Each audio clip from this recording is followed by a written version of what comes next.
رسول اللہ کہتے ہیں کہ ہر نبی نے، اللہ نے ہر نبی کو ایک دعا دی کہ یہ کنفرم قبول ہوگی، اور ہر نبی نے وہ دعا دنیا کی زندگی میں یوز کر لی.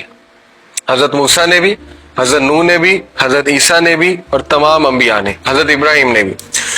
اور کہتے ہیں کہ صرف میں نے وہ دعا آخرت کے لیے رکھی ہے، اور وہ یہ کہ میری امتیوں کو اللہ معاف کر دے.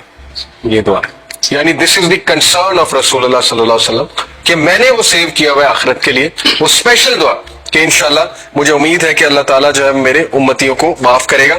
اور واحد رسول اللہ وہ نبی ہیں جو اس وقت امتی امتی کہہ رہے ہوں. انس بن مالک کا ہاتھ پکڑا، ایک بار ہاتھ پکڑ کے پیار کیا، کہا انس میں آپ سے اللہ کے لیے محبت کرتا ہوں.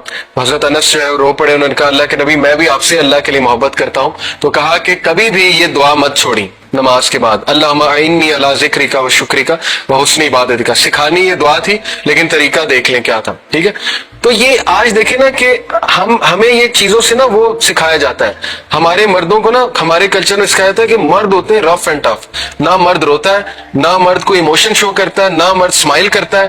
یعنی وہی چیز آ رہی ہے نا، پھر وہی وائفز کے سامنے چودھری بن کے بیٹھے ہوئے. رسول اللہ صلی اللہ علیہ وسلم تو جو ہے وہ حضرت عائشہ سے مذاق کرتے تھے، نوالا کھلاتے تھے، خود منہ جو ہے وہ ان کو اپنے ہاتھ سے نوالا کھلاتے تھے. تو مکس اپ ہوتے تھے، ریس لگاتے تھے حضرت عائشہ صدیقہ کے ساتھ. تو یہ جو کلچر ہے یہ سننا کا کلچر نہیں ہے. یہ پتہ نہیں ہمارا کون سا کلچر ہے اور یہ کہاں سے آ گیا ہے. یہ کلچر ہم نے چینج کرنا ہے. رسول اللہ ایزی گوئنگ تھے، اللہ کے نبی رویا کرتے تھے. مرد روتا بھی ہے، ٹھیک ہے نا، مرد کے بھی ایموشنز ہوتے ہیں، مرد کے بھی جذبات ہوتے ہیں. تو یہ سارا ہمیں معاملہ رسول اللہ صلی اللہ علیہ وسلم سے نظر آ رہا ہے. شخص رسول اللہ صلی اللہ علیہ وسلم کے پاس آیا، فرمایا یا رسول اللہ قیامت کب آئے گی؟ اور رسول اللہ صلی اللہ علیہ وسلم ظاہر ہے ان کو نہیں معلوم، تو انہوں نے کہا what have you prepared for it when it comes. اصل کوشچن یہ نہیں ہے قیامت کب آئے گی، اصل کوشچن یہ ہے تم نے کیا کیا اس کے بارے میں. اس نے کہا، کچھ دیر سائلنٹ تھا، اس کے بعد کہا I really don't have that much salah, fasting اور صدقہ, but I have a genuine love for Allah and His Messenger. سبحان اللہ. اس نے، وہ شخص بھی کتنا عقل مند تھا، اس نے کہا زیادہ تو نہیں کیا لیکن یہ کہ مجھے اللہ رسول سے محبت ہے. تو اللہ کے نبی صلی اللہ علیہ وسلم نے کہا the man will be with whom he loves. جو کسی سے محبت کرتا ہے قیامت والے دن اسی کے ساتھ ہو. اور انس بن مالک کہتے ہیں کہ اس حدیث نے، اس بات نے ہمارے چہروں پہ جو ہے وہ خوشی کی لہر دوڑا دی، اور اس بات نے ہمارے چہروں کو ہمارے چہرے کھل اٹھے کہ ہم انشاءاللہ رسول اللہ صلی اللہ علیہ وسلم کے ساتھ ہوں.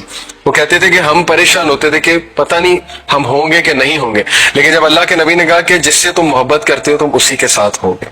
تو یہ ہم نے کچھ qualities, generosity, concern for people, اس میں آلٹروازم بھی ہے. آلٹروازم ہے کہ لوگوں کا فکر زیادہ کرنا، ٹھیک ہے نا، یس اپنی بھی کرنا. ویسٹ کی طرف جائیں گے تو اس میں سیلف لو زیادہ ملے گا، کیونکہ ان کے ایتھکس ہیں انڈیویجولسٹک، ٹھیک ہے نا، ان کی سوسائٹی انڈیویجولزم پر مبنی ہے. یہ تقابلی جائزہ بہت بہت ضروری ہے. اس کا مطلب نہیں ہم ویسٹ کو ڈیگریڈ کر رہے ہیں، لیکن ریالٹی از ریالٹی. جو تقابلی جائزہ ہے وہی ہے، وہ ہے انڈیویجولسٹک اور انڈیویجولزم کے قائل، ہم ہیں کولیکٹیوزم کے قائل اور آلٹروازم کے قائل. ٹھیک ہے، یہ بہت بنیادی فرق ہے اسلام اور ویسٹرن جو معاشرہ ہے. یہاں تک ہم کولیکٹیوزم کے قائل ہیں کہ اللہ کے نبی صلی اللہ علیہ وسلم نے کہا کہ جبرائیل میرے پاس آئے اور نیبرز کے حقوق بیان کرتے گئے یہاں تک کہ مجھے لگا کہ شاید انہیریٹنس میں بھی شیئر مل جائے نیبرز کو.